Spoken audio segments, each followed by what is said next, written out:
Rescue 911, Tuesday at 9 on ATV.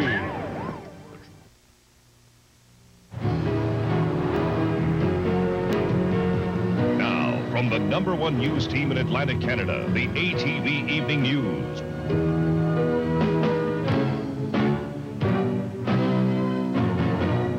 A 29-year-old man faces murder charges. His 5-month-old son is dead. Good evening, everyone. Details are now starting to come out about a terrible tragedy in Halifax.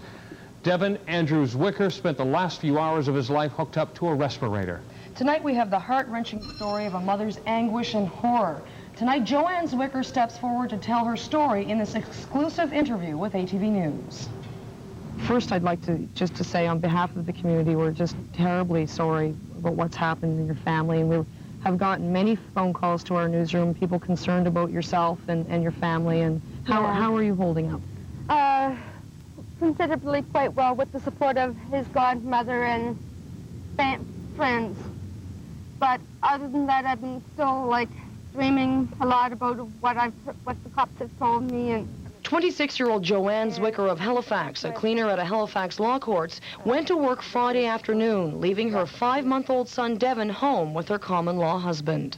The baby was home? Yeah, sleeping in his crib around about quarter to 3. He went down for his nap. When Joanne arrived home around 9 o'clock in the evening, she found a frightening scene unfolding before her.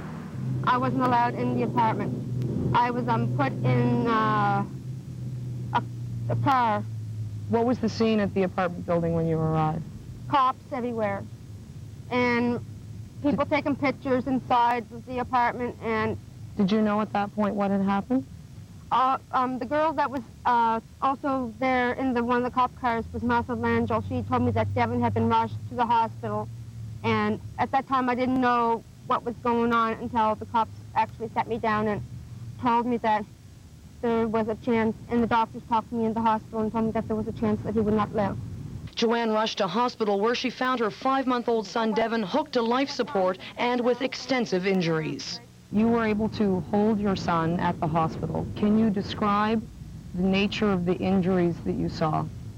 The nature of the injuries that I had felt and seen were that I was told that he had severe bleeding to his stem of his brain, and there was several vessels in his eyes that were busted.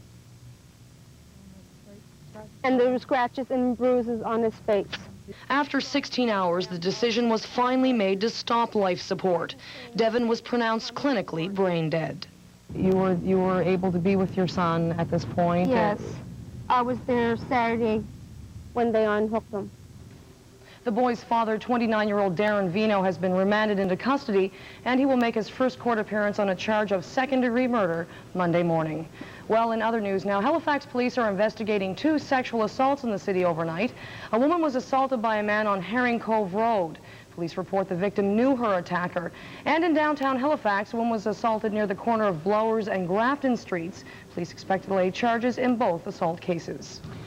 Well, time is running out for a small community in West St. John. Residents of 21 mobile homes in a park there have now been told that they must move out by September the 6th.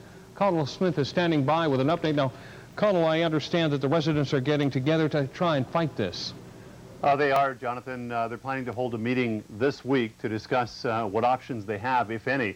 The problem is they have to get hooked up to the city sewage system, and the difficulty we're having is that no one seems willing to pay the $43,000 that it would cost. The owner of this park told the residents he was shutting it down after he was fined $10,000 for violating Environment Department rules with an inadequate septic system. All the residents were caught off guard. I'm just really devastated by it. It's hard to concentrate on anything, because when you're told you have to move in a short period of time, it's kind of hard. Eugene LeBlanc just completed an addition to his home. Diane Adshade hopes that some sort of an extension can be granted. Because 6 weeks isn't enough time, because I've called around all the parks in the area, and none of them have any lots available. They can accommodate up to a 40-foot trailer, but that's no good for me. The park's owner, Tom Daly, wants residents to pressure council members in hopes that the city will pick up the cost of hooking the park into the municipal system. But according to Deputy Mayor Shirley McAlery, that is unlikely. She compares it to a homeowner with a septic tank asking the city for free hookup. In this case, it involves 21 families, which is unfortunate, but we have given him the information that he can certainly hook up to the city sewer system. There's no problem on that, but he would have to pay the cost. Fred Gallant has lived in the park for 11 years. He feels the city is to blame. The fellow can't afford it, man. Like, you know, it costs a lot of money to fix it up. They want it to fix up their way. They can't go with his way. Like, it's his land, but they won't go for that, like, you know. So, like, who can afford $50,000? Yeah, we're looking for a place to live. But Derek Barr believes he's being used as a pawn. I think basically what he's doing is that he's using the folks here in the trailer park as a vehicle to try to get the city to sympathize with him and flip the bill for putting in the sewage system. Barr feels the system should be the owner's responsibility. The park owners have offered to sell the property to a tenant's co-op at cost, but the residents would then have to deal with the sewage problems themselves. Jonathan, what I heard today doesn't look very promising. If the tenants did get together and form a co-op to buy the property, everybody would have to stay in the park or the individual costs would go up, and some of the tenants are already making plans to leave. Meanwhile, the Environment Department will take these people back to court, and there could be an even larger fine the next time if that park continues to operate with the system that it has. So if everyone does happen to leave, the problem is still there. What's going to happen then? The owner is on the record is saying that he will simply shut the park down and leave it until such time as sewers arrive in that area, on Ocean Westway on the west side of the city, and at that time he might perhaps reopen it. Okay, thanks, Connell. Then, of course, 21 homeowners are without places to have their homes. Janice. Some residents of the small community of East River, Nova Scotia, are choked up today in more ways than one. Residents of summer and year-round homes who live near a hardboard plant say their area is being polluted by the plant's emission of soot. ATV's Tiffany Hussey has the story.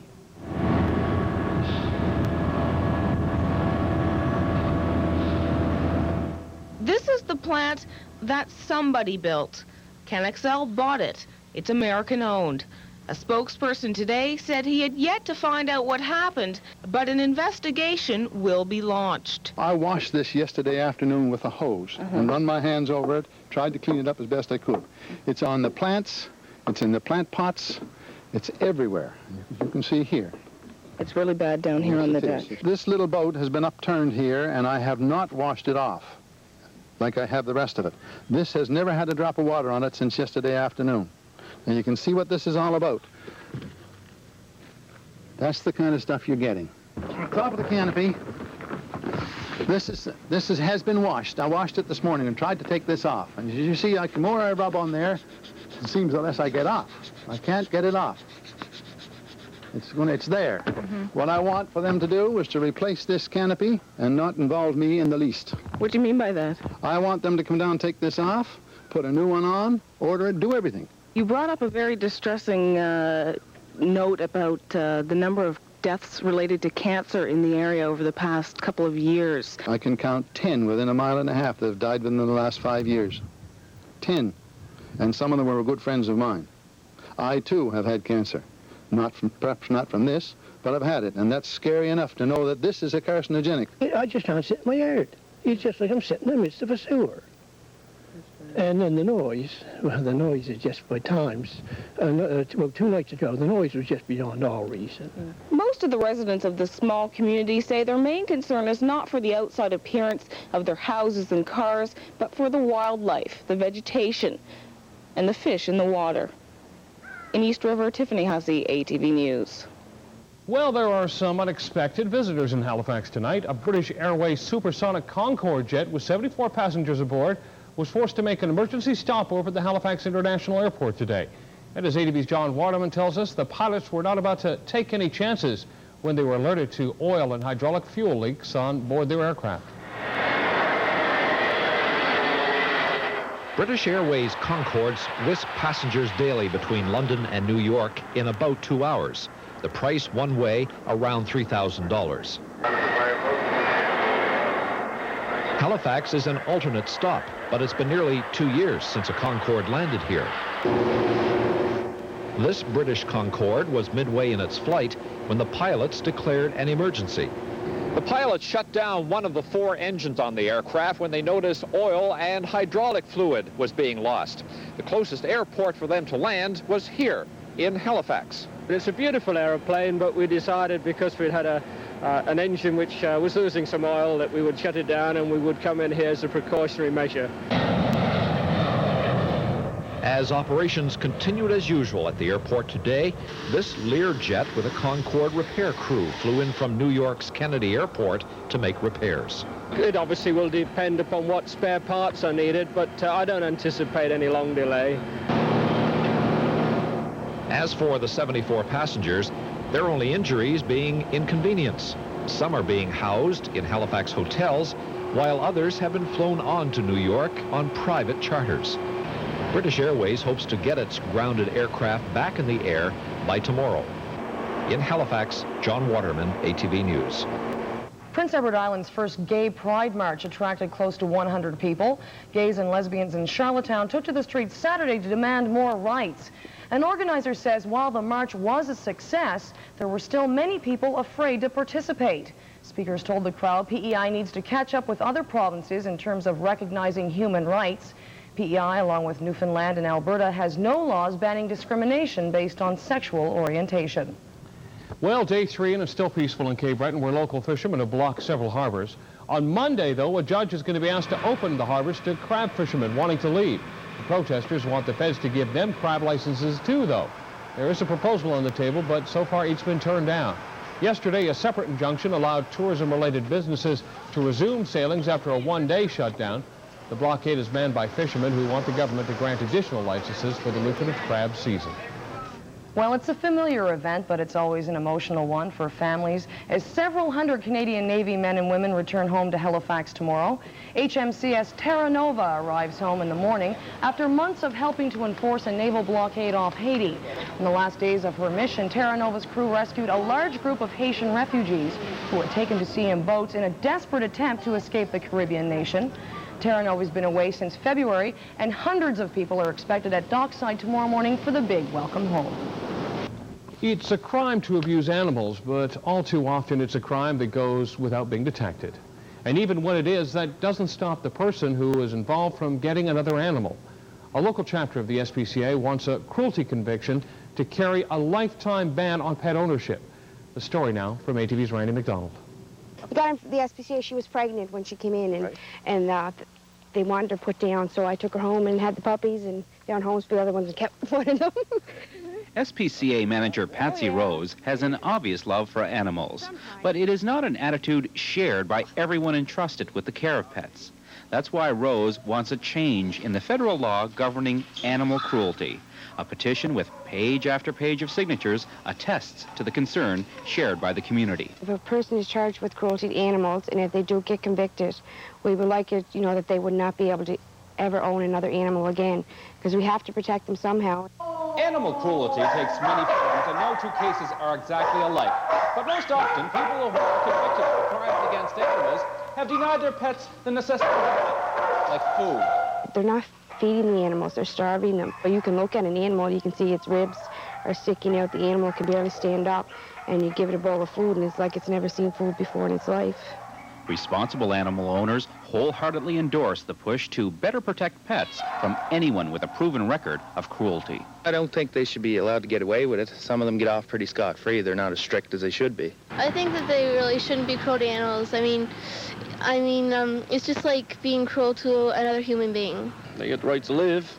They're here as well as we are. Cruelty to them is the same as cruelty to our own. Because animal cruelty is a federal offense, parliamentary approval would be required to change the current law. But the local SPCA believes it is an issue of national concern. It hopes other groups across the country are ready to help embrace a crackdown on animal cruelty. In Sydney, Randy McDonald, ATV News. Beautiful animals. Amazing, you need a license to drive a car, but you don't need a license to own a pet.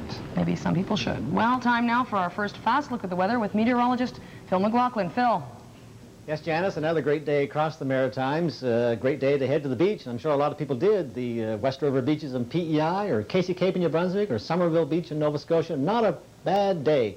But we are seeing a bit of cloud across the extreme southern Maritimes with a weak frontal zone. Off to the west there with the satellite image, you can see some cloud cover back over the Great Lakes, and that we're hoping on to bring us some welcome rain going into the day Tuesday in the form of showers, because we are running a rainfall deficit. It is dry across the Maritimes, and we need some water.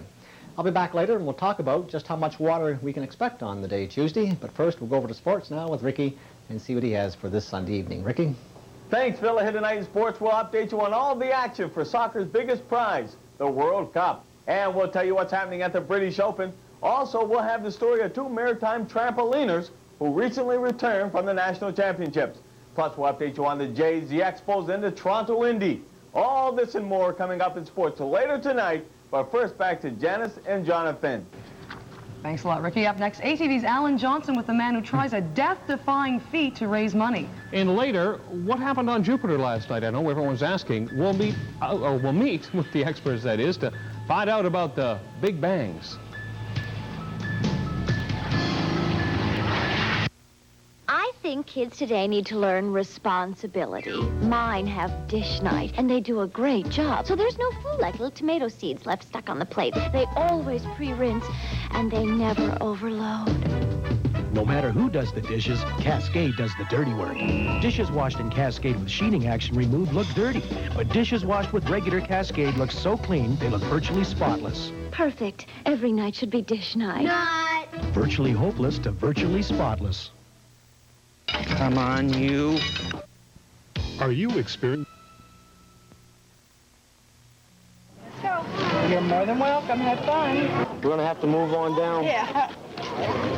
Smile at the dear man. There was a big little gathering today in Lower Sackville, Nova Scotia. It was a picnic for premature babies and their families. All these babies weighed less than 1,500 grams, or 3 pounds, 5 ounces when they were born at the Grace Maternity Hospital in Halifax. And they are absolutely gorgeous. Well, this next story, here's a good one, involves a magician, a straitjacket, a pit, and some bears. Look out. It all happened just a short time ago in Moncton. Sounds like an average day at ATV. Well, Kevin Robart went to great depths today, so to speak, to raise money for bears. In fact, he kind of got up close and personal with them. Alan Johnson has the story. Meet Stinky and her den mate, Smelly. Their bear pit at Moncton's Magnetic Hill Zoo may look all right, but zoo manager Bruce Dugan says it's a little bit out of date. And what we'd like to do is put the bears in a treat exhibit with lots of grass and rather than just in a concrete pit as they are in now. The replacement home for the bears will cost $20,000. And when magician Kevin Robart heard that, he decided to do what he could to help out. I mean, it's great that Kevin Robart does an illusion show, but let's do something like a publicity stunt of this nature. And if we can tie on top of that something that's going to help out the zoo, if we're going to bring more people in, well, let's take some of the money and put them towards the animals themselves. Again, with a new home with the bears. My ankles will be secured in these here straps. Ankle straps, yeah. Now, this was actually, this whole unit, straitjacket included, I purchased from a retired magician.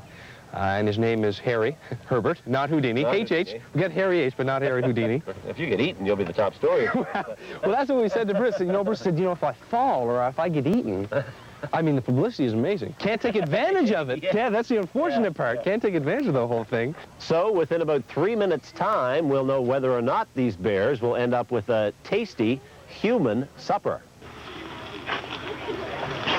We're approximately 40 feet above the bear pit here. What do you think of this?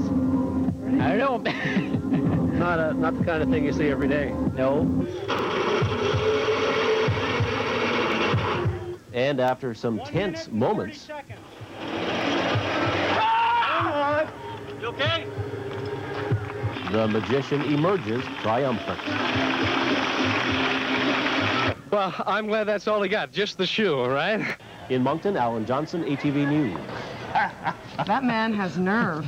Would have made top story too, wouldn't it? I'm not going to talk about it. Still ahead tonight, deadly details of an air show crash in the United States. And don't go in the water. Shark attacks are on the rise in South Africa. Details when the ATV Evening News Weekend returns.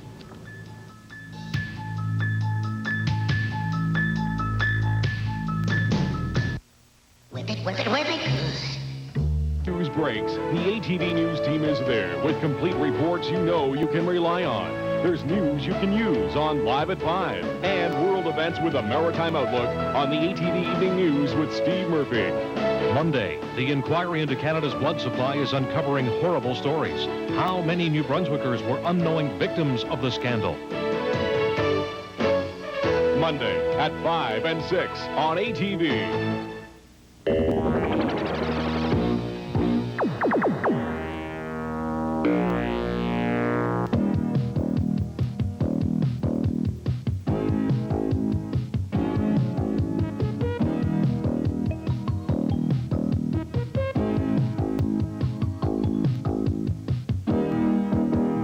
Serving Eastern Canada since 1977 for all your computer needs. Experience the world of ICS.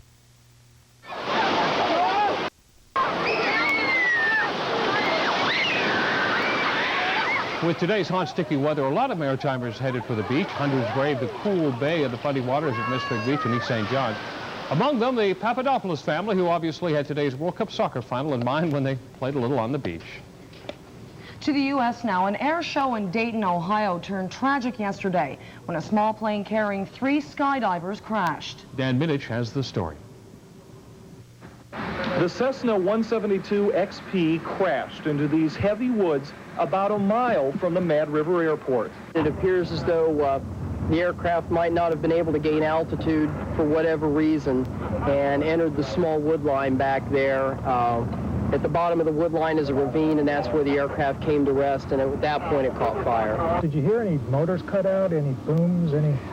Very small, kind of like a boom sound, almost sounded like a gunshot more than anything else. Rescue workers rushed to the scene, but nothing could be done for the 4 victims.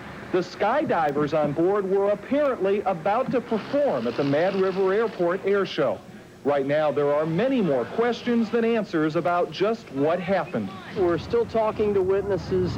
We don't know exactly what happened. We'll certainly look at the mechanical integrity of the airplane, and a lot can be told from the crash site. Not at this point, it's too early.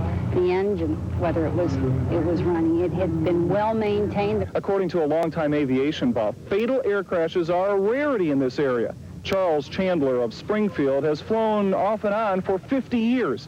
He says this is the first fatal air crash he can recall at this airport. As I say, you have a barrel of oranges, but you're going to find the battery. It's just like flying, you know. You're going to have an accident. There's no two ways about it. We're not that foolproof, but as far as I know, I would say it's one of the better small airports in this neighborhood. You know, they say the odds of getting bitten by a shark are about as good as winning the lottery. In South Africa, shark attacks are on the rise. Mike Hanna has the deadly details. The ocean playground lapping the resort city of East London. Beneath the surface, a fantasy land of apparent peace and tranquility. But there's danger here, and in these waters, the surfing dream became a nightmare. I just couldn't believe the power of the jaws. The sort of first thing I felt was just this massive, powerful thing clamping on me. I turned over my back and looked over my shoulder, and I saw this, all I can describe was big, black and shiny. Andrew Carter survived. A fellow surfer, Bruce Corby, was killed in the same attack. When I was lying on the beach, I didn't know whether I was going to make it or not. And I was actually, to be quite honest with you, I was pretty happy to die on the beach. I just was so happy to be away from that shark. Stayed around there, but my board protected me. So I was lying down on my stomach, so his jaws went around the back of my leg.